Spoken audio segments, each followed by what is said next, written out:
Keenam, pelaku dari pengadaan itu, yaitu penyedia. Ya. Penyedia itu terdiri daripada bisa badan usaha atau perorangan yang menyediakan barang dan jasa. Syaratnya apa nih? Penyedia ini syaratnya ini ada nih, yaitu satu, memiliki tempat lokasi usaha, kecuali untuk tukang batu. Tukang batu kan nggak punya, Bu ya. Nah, tukang kayu nggak ada, Bu ya. Di rumah itu kan, rumah masing-masing kan, baik itu tukang pengenaik kan ya. Terus penyedia ini syaratnya harus apa? Memiliki SDM. Dia punya sumber daya manusianya kan. Misalnya untuk penyedia terkait dengan konstruksi memiliki tenaga yang untuk yang ahli gitu kan. Nah, kemudian modal, harus modal ini kan, uang. Peralatan juga harus dia punya, dan fasilitas lain yang diperlukan dalam pengadaan. Ini syarat-syarat yang untuk menjadi penyedia. Kemudian memiliki juga nih kemampuan untuk menyediakan barang jasa yang dibutuhkan. Harus memiliki kemampuan itu, ya kan? Dia misalnya untuk pengadaan apa, semen, mungkin dia jadi agen atau apa gitu kan. Dia punya linknya, distributor di mana, gitu kan? Mungkin di kota, ibu kota kecamatan ya. Ini dia punya kemampuan menyediakan ini, ya toh. Nah, kemudian khusus untuk pekerja konstruksi mampu menyediakan tenaga ahli dan atau peralatan diperlukan dalam pelaksanaan pekerjaan. Misalnya ini sih kalau misalnya lelang di atas 200 juta misalnya ya, ada doser atau apa gitu kan, itu kan berat tuh. Jadi mudah-mudahan sih punya kalungnya yang sewa gitu kan ya. Mampu, intinya mampu ada modalnya gitu. Nah, inilah penyedia itu, salah satu pelaku di pengadaan itu ya ini syaratnya memiliki tempat lokasi usaha, memiliki SDM, kemudian kemampuan menyediakan barang jasa yang dibutuhkan, dan untuk konstruksi harus mampu menyediakan tenaga ahli. Tenaga ahli apa kira-kira? Arsitek, ahli gambar mungkin ya. Ya, ahli apa lagi, Pak? Konsultan. Nah, konsultan beda. Ini tenaga ahli ini beda lagi. Kalau ini nggak ada jasa konsultan ya.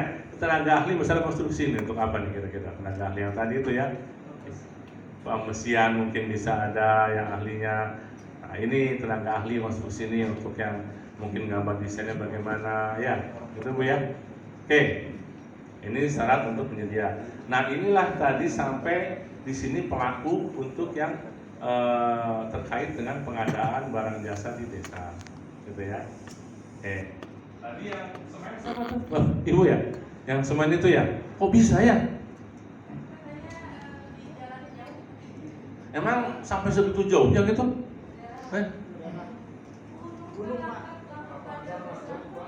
Di mana nih? Nah, waktu dulu kan dulu nyusun DPA juga kan? DPA kan RAB ya? Itu RAB dari mana harganya tuh? Kita survei atau kalau aturannya emang dari standar harga Bupati, ya, saya standar satuan harga. Tapi kalau misalnya nggak mengcover gitu kan bisa aja asal didukung dengan tadi bukti survei jauh, ya kan? HPS kan begitu ya. Nah, ini kan RAB nih, gitu kan ya. Bisa juga RAB kan begitu menurut saya. Ya kalau enggak kan nggak bisa belanja dong. Ya, jauh kan ya. Kesulitan kan. Di paling tinggi di SSH itu, di SHS itu 65.000 satu sak. Mungkin gitu ya. Tapi harganya di lapangan berapa? 70 kan. Bingung mau belanja kan. Nah, makanya konsultasi, menurut saya sih konsultasi dulu aja ya dengan DPMD atau dengan UKPPD-nya nih gimana nih.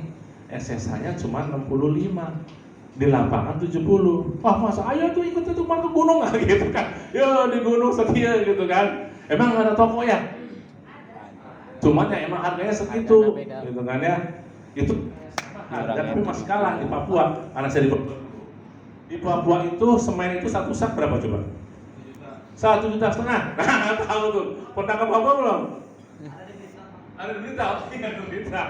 Jadi di Papua itu di Pegunungan Bintang, namanya Kabupaten Pegunungan Bintang, itu banyak OPM.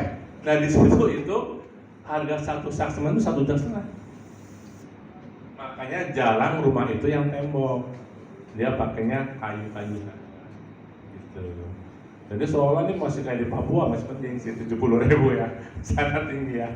Itu. Oke, lanjut. Nah, kita mulai dari alur PBJ desa. Dari mulai apa salurnya? Pertama, dari perencanaan. Kedua, persiapan. Ketiga, pelaksanaan. Keempat, pelaporan. Ya. Kapan sih perencanaan itu dibuat? Ya, itu dilaksanakan pada saat menyusun RKPDes.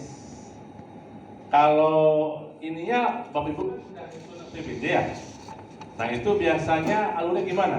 Dari RPJM, ya, Ya. RPJM, ya RPJM Des ya, desa, kemudian nyusun RKPDes kan? RKP. Ya, RKPDes, terus nanti akhirnya jadi RAPBDes dulu kan?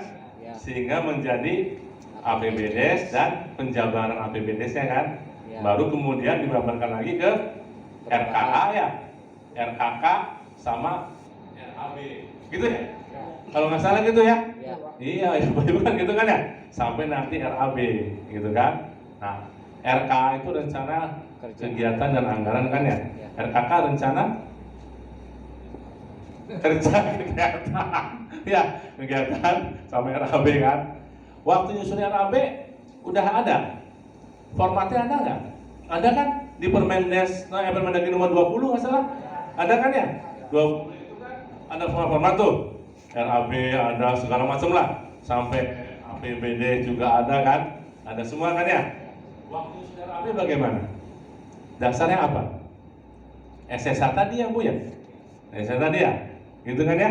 Nah, yang untuk di waktu kita untuk RKPDes itu kita juga menyusun perencanaan untuk PBJ-nya. Kan gitu kan ya? Ya Bu ya, biasa begitu kan? Iya nggak? Ya.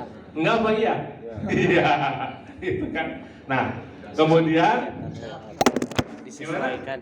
gitu ya? Nah,